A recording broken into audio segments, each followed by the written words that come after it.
আসসালামু আলাইকুম সুপ্রিয় শিক্ষার্থীবৃন্দ, ইবনে তাসলিমা নাসির স্কুল অ্যান্ড কলেজের পক্ষ থেকে আজকের অনলাইন ক্লাসে সবাইকে স্বাগত জানাই। আজকের অনলাইন ক্লাসের বিষয় ট্রান্সফরমেশন অফ সেন্টেন্স। ক্লাসটি নবম এবং দশম শ্রেণীর শিক্ষার্থীদের জন্য সবচেয়ে গুরুত্বপূর্ণ।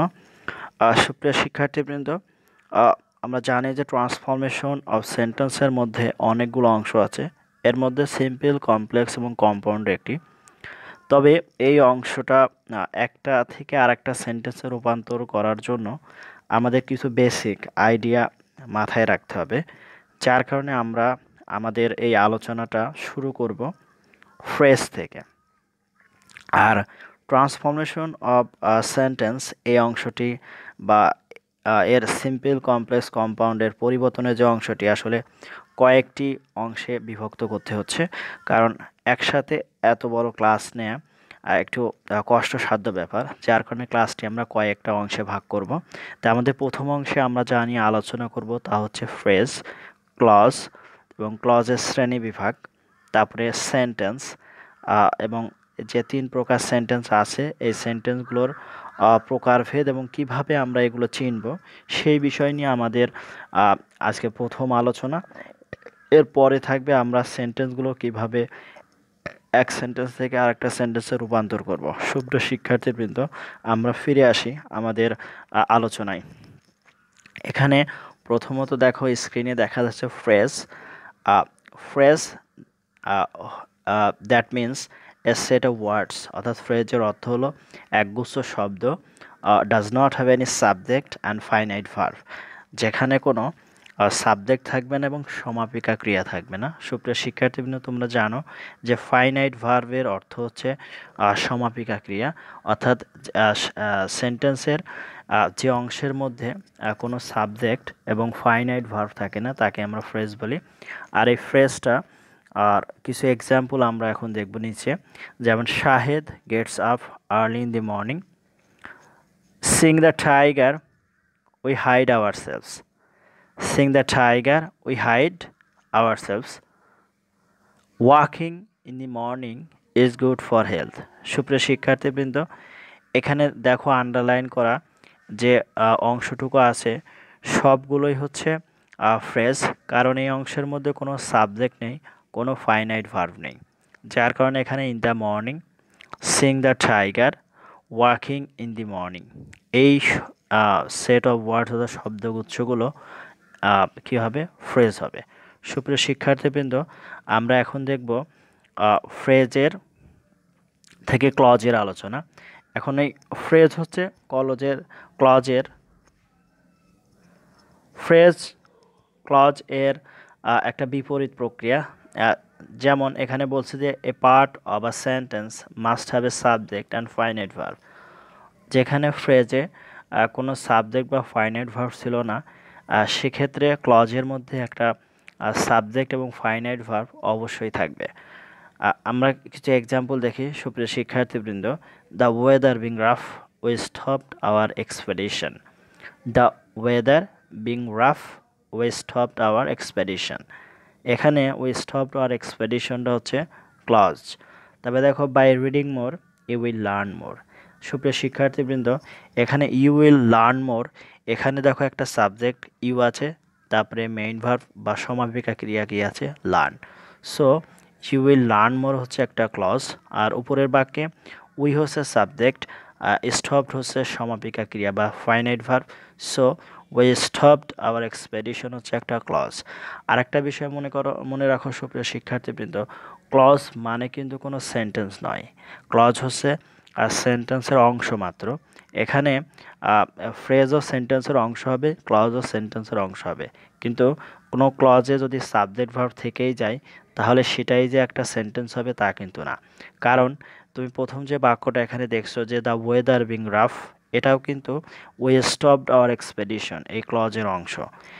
এবং এই যে প্রথমে যে অংশটা আছে দ্য ওয়েদার বিং রাফ, এখানে দেখো কোনো সাবজেক্ট বা ফাইনাইট ভার্ব নেই, তার মানে এখানে একাধিক শব্দ আছে, তাহলে এই অংশটুকুকে আমরা কি বলি? ফ্রেজ বলি। এখানে একটা ফ্রেজ এবং আরেকটা কি আছে? ক্লজ আছে। উই স্টপড আওয়ার এক্সপেডিশন, তাহলে একটা ফ্রেজ এবং একটা ক্লজ মিলে একটা কি হয়েছে? বাক্য হয়েছে। তার মানে একটা বাক্যের মধ্যে ফ্রেজও থাকতে পারে, ক্লজও থাকতে পারে, এবং এই দুইটার সমন্বয়ে একটা সেন্টেন্স গঠিত হতে পারে। সেক্ষেত্রে দুইটাই সেন্টেন্সের কী হবে, অংশ মাত্র। আশা করি সুপ্রিয় শিক্ষার্থীবৃন্দ তোমরা এটা বুঝতে পেরেছো। নিচের বাক্যে দেখো, বাই রিডিং মোর, এখানে বাই রিডিং মোর এখানে কোনো ভার্ব নেই, অর্থাৎ সমাপিকা ক্রিয়া নেই এবং সাবজেক্ট নেই, যার কারণে এইটুকু হচ্ছে ফ্রেজ এবং ইউ উইল লার্ন মোর এটুকু হচ্ছে ক্লজ। এখানে কিন্তু এই ক্লজটা, এই by reading more you will learn more, এটা একটা বাক্য বা সেন্টেন্স। এই সেন্টেন্সের অংশ হচ্ছে দুইটা, একটা হচ্ছে ফ্রেজ আর একটা হচ্ছে clause. You will learn more হচ্ছে একটা ক্লজ আর বাই রিডিং মোর হচ্ছে একটা ফ্রেজ। তার মানে এখানেও এই সেন্টেন্সের দুইটা অংশ আছে, একটা অংশ ফ্রেজ আর একটা অংশ হচ্ছে ক্লজ। তাহলে তোমরা নিশ্চিত হতে পেরেছো বা পরিষ্কার ধারণা পেয়েছো যে ক্লজের কোনো সেন্টেন্সের, অর্থাৎ একটা ক্লজ কখনো সেন্টেন্স নাও হতে পারে। আমরা এটাকে কি বলতে পারি,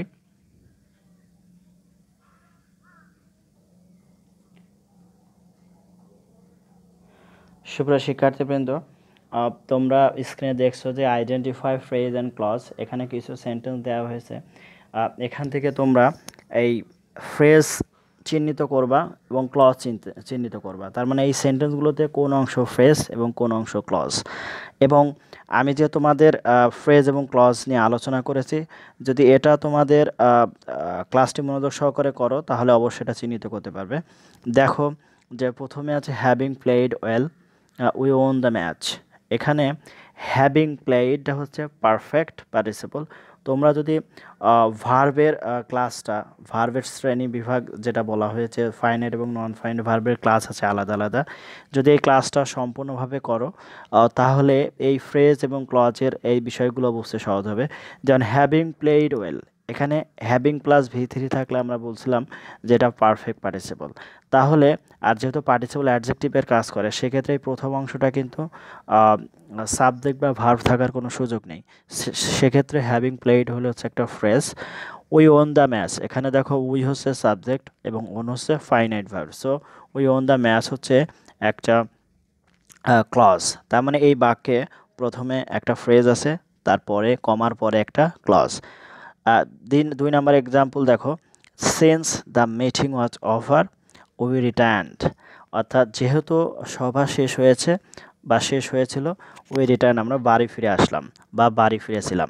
এক্ষেত্রে দেখো since the meeting was over, এখানে দ্য মিটিং হচ্ছে সাবজেক্ট, দ্য ওয়াজ হচ্ছে ফাইনাইট ভার্ব। সেক্ষেত্রে এখানে সাবজেক্ট এবং ফাইনাইট ভার্ব আছে, সো এটা একটা ক্লজ। উই রিটার্নড, উই একটা সাবজেক্ট এবং রিটার্নড হচ্ছে একটা ফাইনাইট ভার্ব, আমরা ফিরেছিলাম, তার মানে এটাও একটা ক্লজ। তার মানে এখানে দুই নাম্বার বাক্যে দুইটা ক্লজ আছে। দ্য মিটিং ওয়াজ ওভার একটা ক্লজ, উই রিটার্নড আর একটা ক্লজ। সো তিন নাম্বার বাক্যে দেখো, it has been raining cats and dogs since morning. এখানে it has been raining cats and dogs, এখানে ক্যাটস অ্যান্ড ডগস হচ্ছে একটা ফ্রেজ, মুষলধারে। এখানে রেইনিং হচ্ছে মেইন ভার্ব অর্থাৎ ফাইনাইট ভার্ব এবং ইট হচ্ছে কী হবে, subject. At the age of 25, এখানে অ্যাট দ্য এজ অফ 25 দেখো এর মধ্যে কোনো সাবজেক্ট ভার্ব নেই, সো এটুকু একটা phrase. Rafiq lost his mother, এখানে রফিক সাবজেক্ট এবং লস্ট হচ্ছে verb, finite verb. So Rafiq lost his mother, এই অংশটুকু হচ্ছে একটা ক্লজ। সুপ্রিয় শিক্ষার্থীবৃন্দ, আমরা এর পরবর্তীতে দেখব শ্রেণী বিভাগ ক্লজের, অর্থাৎ clause, classification of clause. Clauses are three types. First one is principal clause or independent clause or main clause. Second one is subordinate clause or principal or dependent clause, and third one is coordinating clause. So সুপ্রিয় শিক্ষার্থীবৃন্দ, আমরা ক্লজকে মোট তিনটা ভাগে ভাগ করতে পারি। প্রথমে হচ্ছে প্রিন্সিপাল ক্লজ, যার অন্য দুটি নাম আছে, ইন্ডিপেন্ডেন্ট ক্লজ এবং মেইন ক্লজ, এর অর্থ হচ্ছে প্রধান বাক্যাংশ। এরপরে আছে subordinate clause or dependent clause, যার অর্থ হচ্ছে অধীন বাক্যাংশ বা নির্ভরশীল ক্লজ। আর কোঅর্ডিনেটিং ক্লজ হচ্ছে সমজাতীয় বাক্যাংশ। আমরা দেখব এর সংজ্ঞা সহ এক্সাম্পল দেখব পরবর্তীতে।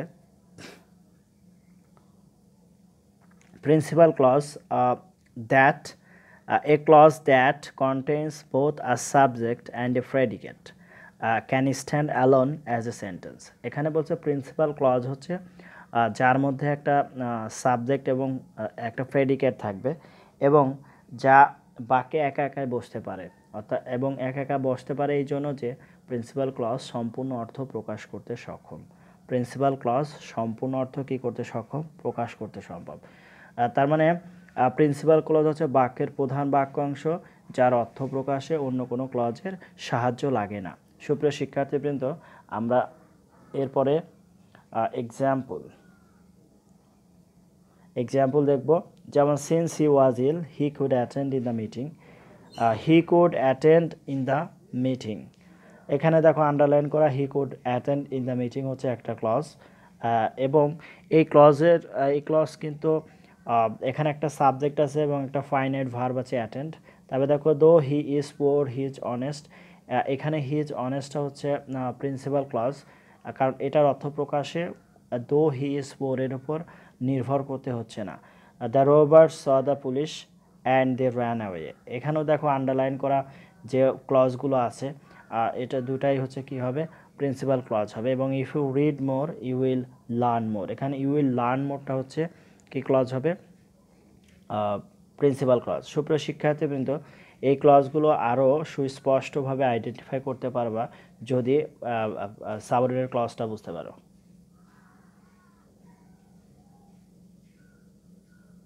Subordinate clause, a clause that has a subject and a predicate cannot stand alone as a sentence, অর্থাৎ এই ক্লজটা সেন্টেন্সে একা একা বসতে পারবে না। Always B A part of a sentence, এটা একটা সেন্টেন্সের অংশ হবে এবং এর কনজাংশনগুলো কী কী? দো, although, since, as, when, that, of, who, if, unless, etc. অর্থাৎ এই ক্লজগুলো যুক্ত করতে হলে পরে বা এই ক্লজের পূর্বে অবশ্যই এই কনজাংশনগুলোর ব্যবহার থাকবে। তাহলে সুপ্রিয় শিক্ষার্থীবৃন্দ, একটা বিষয় পরিষ্কার হচ্ছে যে সাবঅর্ডিনেট ক্লজের পূর্বে একটা কনজাংশন থাকে। তার মানে যে ক্লজের পূর্বে কনজাংশন থাকে সেই ক্লজটাকে আমরা কি বলবো? Subordinate clause. Subordinate clause. এখন কোন ধরনের কনজাংশন থাকবে? যে কনজাংশনগুলো থাকবে সেটাকে বলা হয় সাবঅর্ডিনেট কনজাংশন। যেমন দো, অলদো থাকতে পারে, সিন্স, অ্যাজ, হোয়েন থাকতে পারে, বিকজ থাকতে পারে, দ্যাট থাকতে পারে, রিলেটিভ প্রোনাউনগুলো থাকতে পারে, হু, হু ইজ দ্যাট, ইফ থাকতে পারে, আনলেস থাকতে পারে, ইটিসি। সুপ্রিয় শিক্ষার্থীবৃন্দ, তাহলে একটা এক্সাম্পল দেখো কয়েকটা।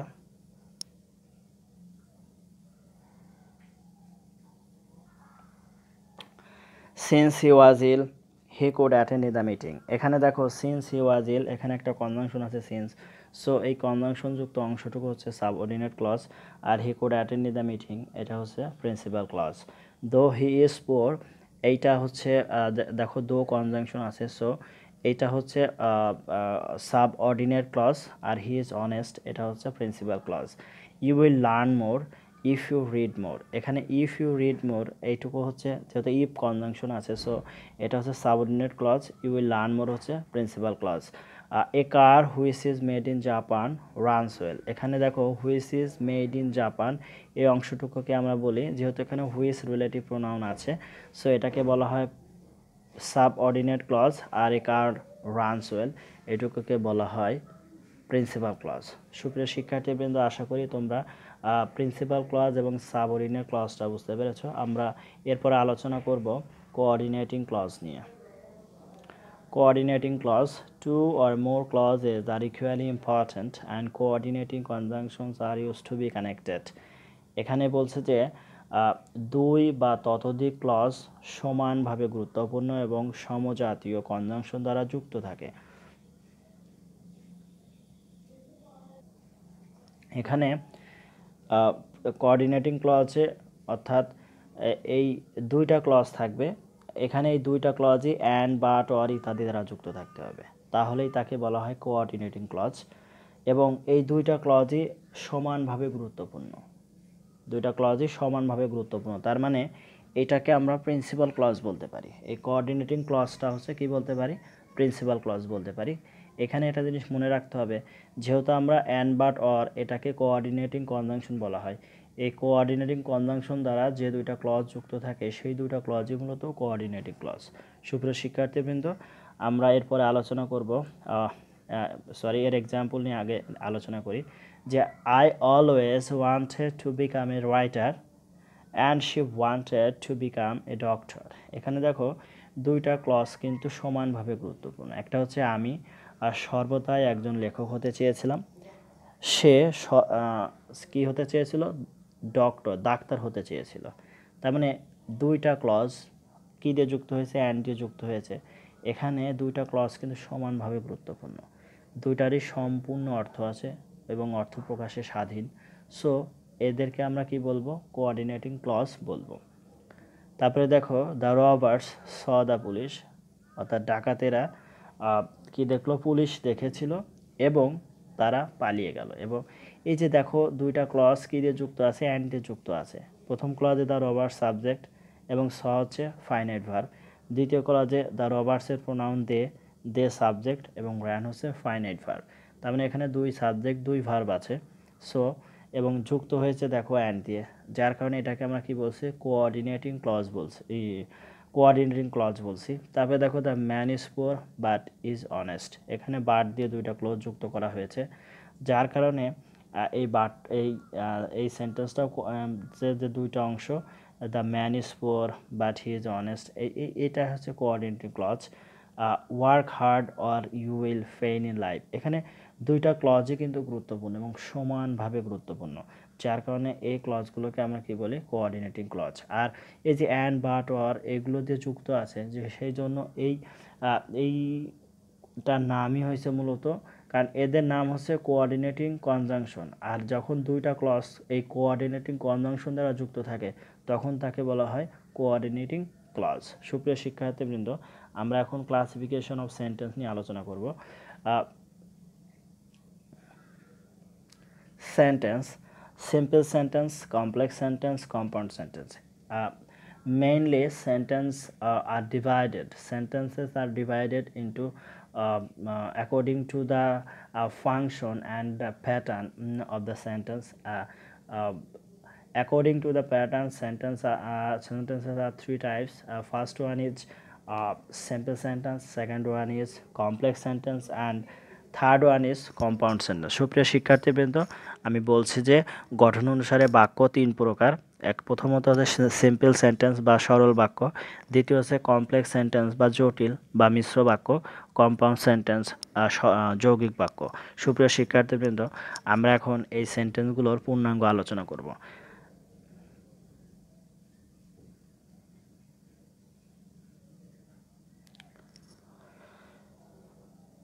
A simple sentence must have a single clause. একটা সরল বাক্যের অবশ্যই একটা কি থাকবে, বাক্যাংশ থাকবে, অর্থাৎ a single verb that means finite verb which is independent, যেটা স্বাধীন, and it cannot take another clause, যেটা আর কোনো ক্লজ নিতে পারবে না। সুপ্রিয় শিক্ষার্থীবৃন্দ, তাহলে সিম্পল ক্লজটা হচ্ছে যে ক্লজের, সিম্পল সেন্টেন্সটা হচ্ছে যে সেন্টেন্সে একটাই ক্লজ থাকবে, যেখানে একটাই মেইন ভার্ব থাকবে, অর্থাৎ ফাইনাইট ভার্ব থাকবে এবং অন্য কোনো ক্লজ থাকবে না, তাকে বলা হয় সিম্পল সেন্টেন্স বা সরল বাক্য। যেমন I always wanted to become a writer, এখানে আমি সর্বদা একজন লেখক হতে চেয়েছিলাম। দেখো যে এখানে একটা সাবজেক্ট আছে, একটাই ফাইনাইট ভার্ব আছে। So I always wanted to become a writer, এটা হচ্ছে একটা সিম্পল সেন্টেন্স, অর্থাৎ একটা সরল বাক্য, কারণ এখানে শুধু একটাই ফাইনাইট ভার্ব আছে। তারপরে দেখো by studying regularly you will pass in the exam, এইখানে দেখো যে একটাই ফাইনাইট ভার্ব আছে, সেটা হচ্ছে পাস, এবং কমার পূর্বে যে বাই স্টাডিং রেগুলারলি এটা হচ্ছে একটা ফ্রেজ, এবং you will pass in the exam এটা হচ্ছে একটা ক্লজ। সো যেহেতু এখানে একটা ক্লজ আছে তাহলে এটা অবশ্যই সিম্পল সেন্টেন্স। তারপরে দেখো অ্যাট দ্য এজ অফ 26, অর্থাৎ 26 বছর বয়সে, শি লস্ট হার মাদার, সে তার মাকে হারিয়েছে। এখানে দেখো অ্যাট দ্য এজ অফ 26, এটা কিন্তু ফ্রেজ, কারণ এখানে সাবজেক্ট ভার্ব নেই, কিন্তু পরবর্তী অংশটা দেখো যে শি লস্ট হার মাদার, এখানে শিটা সাবজেক্ট এবং লস্ট হচ্ছে হারিয়েছিল, এটা হচ্ছে ফাইনাইট ভার্ব। সো একটা ফাইনাইট ভার্ব আছে, তাহলে এটা অবশ্যই একটা সিম্পল সেন্টেন্স হবে। তবে দেখো Bangladesh goat independence in 1971, Bangladesh 1971 সালে স্বাধীনতা পেয়েছিল। এখানে দেখো বাংলাদেশ সাবজেক্ট এবং গট হচ্ছে ফাইনাইট ভার্ব এবং এই সেন্টেন্সে একটাই কি আছে, ফাইনাইট ভার্ব আছে। সো এটা একটা সিম্পল সেন্টেন্স। আশা করি সুপ্রিয় শিক্ষার্থীবৃন্দ তোমরা সিম্পল সেন্টেন্সটা বুঝতে পেরেছো, যার বাংলা হচ্ছে সরল বাক্য, যেখানে বাংলা একটা ক্রিয়া থাকবে বা যেখানে ইংরেজিতে একটা ফাইনাইট ভার্ব থাকবে তাকেই আমরা সিম্পল সেন্টেন্স বলি। আমরা পরবর্তীতে দেখি কি আছে, complex sentence. A complex sentence also has more than one clause, অর্থাৎ একের বেশি ক্লজ থাকে, but one of them must be an independent clause and the other or others must be a dependent clauses. There are also some particular connectors for the clauses of a complex sentence to be connected. এখানে বলছে যে complex সেন্টেন্সের একাধিক clause থাকবে, আর সেক্ষেত্রে একটা অবশ্যই principal clause থাকতে হবে এবং আরেকটা সাবঅর্ডিনেট ক্লজ, এবং এখানে আরও কি থাকবে, সাবঅর্ডিনেটিং কনজাংশন থাকবে। সুপ্রিয় শিক্ষার্থীবৃন্দ, তাহলে কমপ্লেক্স সেন্টেন্সে কয়টা ক্লজ থাকবে? কমপক্ষে দুইটা ক্লজ থাকবে। এখানে একটা ক্লজ থাকবে প্রিন্সিপাল ক্লজ আর একটা ক্লজ থাকবে সাবঅর্ডিনেট ক্লজ।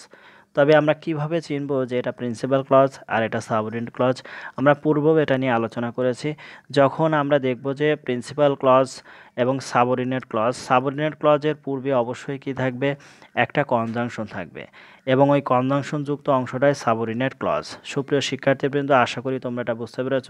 এবং এই কমপ্লেক্স সেন্টেন্সটা হবে যেমন দো অল দো যোগ থাকলে, ইফ যোগ থাকলে, তারপরে আনলেস যোগ থাকলে, সিন্স অ্যাজ হোয়েন এবং রিলেটিভ প্রোনাউনগুলো যোগ থাকলে কী ধরনের সেন্টেন্স হবে, কমপ্লেক্স সেন্টেন্স হবে। সুপ্রিয় শিক্ষার্থীবৃন্দ, আশা করি তোমরা কমপ্লেক্স সেন্টেন্সগুলো বুঝতে পেরেছ।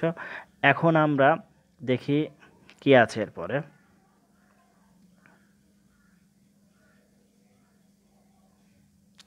এক্সাম্পল, যেমন সিন্স হি ওয়াজ ইল, এইটা একটা ক্লজ। দেখো সিন্স আছে, হি কুড অ্যাটেন্ড দ্য মিটিং, ওইখানেও আর একটা ক্লজ আছে। সো এখানে দুইটা ক্লজ আছে এবং সিন্সরা যেহেতু যুক্ত আছে, এটা একটা কমপ্লেক্স সেন্টেন্স। তারপরে দেখো দো he is poor he is honest, এখানে দেখো দো দিয়ে দুইটা ক্লজ যুক্ত আছে। সো এখানে দো হি ইজ পোর হচ্ছে সাবঅর্ডিনেট ক্লজ, যার কারণে এটাকে বলা হচ্ছে কমপ্লেক্স সেন্টেন্স। তারপরে দেখো you will learn more if you read more, এখানে কিন্তু দুইটা ক্লজ আছে এবং এখানে ইফ ইউ রিড মোর হচ্ছে একটা সাবঅর্ডিনেট ক্লজ, কারণ ইফ কনজাংশন আছে, এবং ইউ উইল লার্ন মোর হচ্ছে একটা প্রিন্সিপাল ক্লজ, যার কারণে এটা কী হবে, কমপ্লেক্স সেন্টেন্স বা মিশ্র বাক্য। Another example is a car which is made in Japan runs well, এখানে which is made in Japan এই অংশটুকুকে বলা হয় সাবঅর্ডিনেট কনজাংশন, সাবঅর্ডিনেট ক্লজ, যার কারণ এখানে হুইচ কনজাংশন আছে, এই জন্য এই অংশটুকু সাবঅর্ডিনেট ক্লজ। আর এ কার রানস ওয়েল এটা হচ্ছে প্রিন্সিপাল ক্লজ, যার কারণে এই সেন্টেন্সটাকে বলা হচ্ছে কমপ্লেক্স সেন্টেন্স। তাহলে কমপ্লেক্স শব্দের অর্থ হচ্ছে জটিল বা মিশ্র বাক্য। এক্ষেত্রে অবশ্যই একটা কি থাকবে, প্রিন্সিপাল ক্লজ থাকবে এবং আরেকটা কি থাকবে, সাবঅর্ডিনেট ক্লজ থাকবে, এবং এই দুইটা ক্লজকে যুক্ত করার জন্য বিভিন্ন ধরনের কনজাংশন ব্যবহার করা হয়, যেমন since, as, when, because, unless, if, though, although, so that, so dot dot that, in order that, এইগুলো ব্যবহার করা হয়। সুপ্রিয় শিক্ষার্থীবৃন্দ, আশা করি তোমরা কমপ্লেক্স সেন্টেন্সগুলো বুঝতে পেরেছ এবং এটা চিনতে পারবে। এরপরে দেখো যে আমরা কী নিয়ে আলোচনা করি, এটা হচ্ছে compound sentence, the last one. Compound sentence, compound শব্দের অর্থ হচ্ছে যৌগিক বাক্য। আমরা প্রথমত এক্সাম্পলটা, এই সংজ্ঞাটা দেখি। A compound sentence must have more than one independent clause with no dependent clauses, অর্থাৎ এই কম্পাউন্ড সেন্টেন্সের মধ্যে একের বেশি ক্লজ থাকবে, ইন্ডিপেন্ডেন্ট ক্লজ থাকবে, কিন্তু কোনো ধরনের কি থাকবে না, ডিপেন্ডেন্ট ক্লজ বা সাবঅর্ডিনেট ক্লজ থাকবে না। অর্থাৎ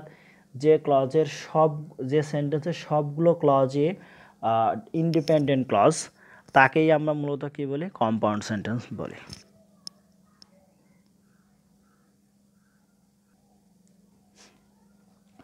সুপ্রিয় শিক্ষার্থীবৃন্দ, তাহলে কম্পাউন্ড সেন্টেন্সের মধ্যে কি থাকবে না, কোনো সাবঅর্ডিনেট ক্লজ থাকবে না বা ইন্ডিপেন্ডেন্ট ক্লজ থাকবে না। এখানে শুধু যদি দুইটা ক্লজ থাকে তাহলে দুইটাই কি হবে, প্রিন্সিপাল ক্লজ থাকে। যদি তিনটা ক্লজ থাকে এবং তিনটাই কি হবে, প্রিন্সিপাল ক্লজ হবে। এবং এই কম্পাউন্ড সেন্টেন্সের অর্থ যেহেতু যৌগিক বাক্য, সেক্ষেত্রে এখানে 2 বা তার চেয়ে বেশি ক্লজ থাকতে পারে এবং সেটা সবগুলোই কী হবে, প্রিন্সিপাল ক্লজ হবে। আমরা কিছু এক্সাম্পল দেখব, যেমন I always wanted to become a writer and she wanted to become a doctor। এখানে দেখো দুইটা clause, I always wanted to become a writer একটা ক্লজ এবং এটা প্রিন্সিপাল ক্লজ, কারণ এর অর্থ অন্য কোনো ক্লজের উপর কি নয়, নির্ভরশীল নয়, যার কারণে এটা একটা প্রিন্সিপাল ক্লজ। পরে দেখো she wanted to become a doctor, এটাও প্রিন্সিপাল ক্লজ, কারণ এর অর্থ অন্য কোনো ক্লজের উপর নির্ভরশীল নয় এবং এই দুইটা প্রিন্সিপাল ক্লজ যোগ করা হয়েছে অ্যান্ড দিয়ে, যার কারণে এটা কি বাক্য, কম্পাউন্ড সেন্টেন্স। সুপ্রিয় শিক্ষার্থীবৃন্দ, আমরা আরেকটা এক্সাম্পল দেখব, the robbers saw the police and they ran away. এখানে দেখো the robbers saw the police একটা ক্লজ, দে র্যান অ্যাওয়ে আরেকটা ক্লজ এবং এই দুটো ক্লজ আমরা যোগ করেছি অ্যান্ড দিয়ে, যার কারণে এই দুইটাই কী হবে, প্রিন্সিপাল ক্লজ। এখানে কোনো ক্লজের উপর আর কি না, নির্ভরশীল না, কারণ the robbers saw the police, ডাকাতেরা পুলিশ দেখলো, আমার আর কোনো নেই, সমস্যা হচ্ছে না, মানে অর্থগত কিন্তু কোনো সমস্যা নেই। দে র্যান অ্যাওয়ে, তারা পালিয়ে গেল। এখানেও তারা বা যদি বলতাম দ্য রবার্স র্যান অ্যাওয়ে, ডাকাতেরা পালিয়ে গেল, তারপরেও কিন্তু কোনো সমস্যা হতো না, অর্থগত দিক দিয়ে কোনো সমস্যা হতো না বা কেউ কারোর উপর নির্ভরশীল হচ্ছে না। সুপ্রিয় শিক্ষার্থীবৃন্দ, কম্পাউন্ড সেন্টেন্সগুলো অ্যান্ড সো, বাট, অর দিয়ে মূলত যুক্ত থাকে। সুপ্রিয় শিক্ষার্থীবৃন্দ, আশা করি তোমরা কম্পাউন্ড সেন্টেন্স সম্পর্কে স্পষ্ট ধারণা পেয়েছ। সুপ্রিয় শিক্ষার্থীবৃন্দ, আরও যে বিষয় নিয়ে আমাদের কথা বলা দরকার, আমরা আরেকবার রিপিট দিয়ে আসি যে ফ্রেজ অ্যান্ড ক্লজ। এখানে ফ্রেজ একাধিক শব্দ, যেখানে কোনো সাবজেক্ট বা ফাইনাইট ভার্ব থাকে না, তাকে ফ্রেজ বলে। আর ক্লজ হচ্ছে একাধিক শব্দ বা সেন্টেন্সের বড় একটা সেন্টেন্সের অংশ হবে, যেখানে একটা সাবজেক্ট এবং অবশ্যই একটা ফাইনাইট ভার্ব থাকে, তাকে বলা হয় কি, ক্লজ। এখন ফ্রেজ অ্যান্ড ক্লজের মধ্যে অবশ্যই পার্থক্য আছে, তোমরা অবশ্যই এটা বুঝতে পেরেছ। এবং এরপরে দেখো যে এই ক্লজগুলো আবার প্রকারভেদ আছে, যেমন প্রিন্সিপাল ক্লজ, সাবঅর্ডিনেট ক্লজ এবং কোঅর্ডিনেটিং ক্লজ। প্রিন্সিপাল ক্লজ অর্থ প্রকাশে অন্য কোনো ক্লজের উপর নির্ভরশীল নয়, কিন্তু সাবঅর্ডিনেট ক্লজ অর্থ প্রকাশের জন্য মেইন ক্লজ বা ইন্ডিপেন্ডেন্ট ক্লজের উপর নির্ভরশীল। সেক্ষেত্রে আর কোঅর্ডিনেটিং ক্লজের সমজাতীয়, অর্থাৎ কেউ কারোর উপর কি নয়, নির্ভরশীল নয়, সবাই সম্পূর্ণভাবে অর্থ প্রকাশ করতে সক্ষম, তাকে আমরা কি বলি, কোঅর্ডিনেটিং ক্লজ বলি। এরপরে সেন্টেন্স, প্রথমত আছে সিম্পল সেন্টেন্স বা সরল বাক্য, যেখানে একটাই ক্লজ থাকবে, আর একটা ক্লজ অর্থ হচ্ছে একটাই ফাইনাইট ভার্ব থাকবে, আর বড়জোর একটা কি থাকতে পারে, ফ্রেজ থাকতে পারে, তাকে আমরা কি বলি, সিম্পল সেন্টেন্স বা সরল বাক্য। তারপরে আছে কমপ্লেক্স সেন্টেন্স। কমপ্লেক্স সেন্টেন্স অর্থাৎ জটিল বাক্য বা মিশ্র বাক্য। এখানে বোঝাই যাচ্ছে যে কমপ্লেক্স যদি জটিল হয়, তাহলে সেন্টেন্সটা চেনা কিন্তু জটিল না, কারণ এখানে মিশ্র বলে একটা শব্দ আছে, যেখানে দুই ধরনের জিনিস থাকবে, একটা সাবঅর্ডিনেট ক্লজ থাকবে আর একটা কি থাকবে, প্রিন্সিপাল ক্লজ থাকবে। তো কমপ্লেক্স সেন্টেন্সের মধ্যে যে অংশের কনজাংশন থাকে সেইটাকে বলা হয় সাবঅর্ডিনেট ক্লজ, আর যে অংশে কোনো কনজাংশন থাকে না সেটাকে বলা হয় প্রিন্সিপাল ক্লজ। এবং কমপ্লেক্স সেন্টেন্সের মধ্যে অবশ্যই একটা প্রিন্সিপাল ক্লজ থাকবে এবং একটা কি থাকবে, আরেকটা প্রিন্সিপাল ক্লজ থাকবে। সুপ্রিয় শিক্ষার্থীবৃন্দ, কমপ্লেক্স সেন্টেন্সের মধ্যে একটা প্রিন্সিপাল ক্লজ থাকে, একটা সাবঅর্ডিনেট ক্লজ থাকে, আর পরিশেষে কম্পাউন্ড সেন্টেন্স, যার মধ্যে দুইটা প্রিন্সিপাল ক্লজ থাকবে বা দুইয়ের বেশিও প্রিন্সিপাল ক্লজ থাকতে পারে এবং অ্যান্ড, বাট, অর দ্বারা সেন্টেন্স ক্লজগুলো যুক্ত থাকবে। সুপ্রিয় শিক্ষার্থীবৃন্দ, আমার এই ক্লাসটা নেওয়ার মূল উদ্দেশ্য হলো যে যদি আমরা সেন্টেন্স চিনতে না পারি, যদি আমরা ফ্রেজ চিনতে না পারি, ক্লজ চিনতে না পারি, তাহলে এই সেন্টেন্সগুলো আমরা কিভাবে একটা সেন্টেন্স থেকে আরেকটা সেন্টেন্সে পরিণত করব। যেখানে কোনো সময় একটা কমপ্লেক্স সেন্টেন্সের সাবঅর্ডিনেট ক্লজে সাবঅর্ডিনেট ক্লজকে কী করতে হতে পারে, ফ্রেজে পরিণত করতে হবে। এবং হতে পারে না, সুপ্রিয় শিক্ষার্থীবৃন্দ, তোমাদের এই সাবঅর্ডিনেট যত ক্লজ আছে সেই ক্লজকে প্রিন্সিপাল এসে ফ্রেজে পরিণত করতে হবে। কারণ যখন আমরা কোনো কমপ্লেক্স সেন্টেন্সকে সিম্পল সেন্টেন্সে পরিণত করব, তখন অবশ্যই আমাদের কি লাগবে, একটা ক্লজে পরিণত করতে হবে। তখন অবশ্যই আমাদের কি করতে হবে, কমপ্লেক্স সেন্টেন্সে যে সাবঅর্ডিনেট ক্লজটা আছে সেই ক্লজকে একটা ফ্রেজে পরিণত করতে হবে। যার কারণে আমাদের ফ্রেজ সম্পর্কে ধারণা দরকার ছিল, এবং কোন ক্লজটা পরিবর্তন হবে, কোনটার গুরুত্ব বেশি, সেইটা জানার জন্য আমাদের অবশ্যই ক্লজ সম্পর্কে ধারণা রাখা দরকার। এবং যেহেতু আমাদের সেন্টেন্স পরিবর্তন করতে হবে, সেক্ষেত্রে সিম্পল, কমপ্লেক্স এবং কম্পাউন্ড সম্পর্কেও পূর্ণাঙ্গ ধারণার দরকার ছিল। সুপ্রিয় শিক্ষার্থীবৃন্দ, পরবর্তীতে আমরা এই সেন্টেন্সগুলো কীভাবে পরিবর্তন করব তার নিয়ম নিয়ে আমরা আলোচনা করব। এবং তাহলে ট্রান্সফরমেশনের প্রথম অংশেও আজকের মতো এখানেই শেষ হচ্ছে। দ্বিতীয় অংশের জন্য সবাইকে আমন্ত্রণ জানিয়ে এখানে শেষ করছি।